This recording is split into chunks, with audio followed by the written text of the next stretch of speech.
цели.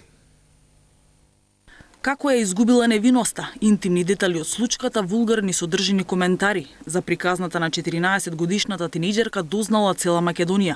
Ова го објавил еден од најпосетуваните портали без никаква дозвола. Случајот е пријавен и веднаш симнат од интернет.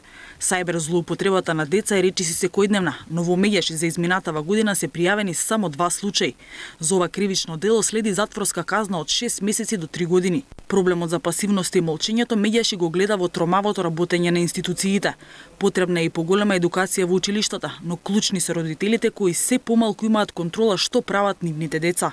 Педофилите толку се продорни што наивноста ја користат до таа мерка што се представуваат на нивна возраст, ја стекнуваат довербата во континуитет, а децата бидејќи се оттуѓени и осамени, не водат доволно родителите сметка за нив, не разговараат доволно со децата, не изразуваат доволно својата љубов, внимание, образованието не ни е доволно воспитно.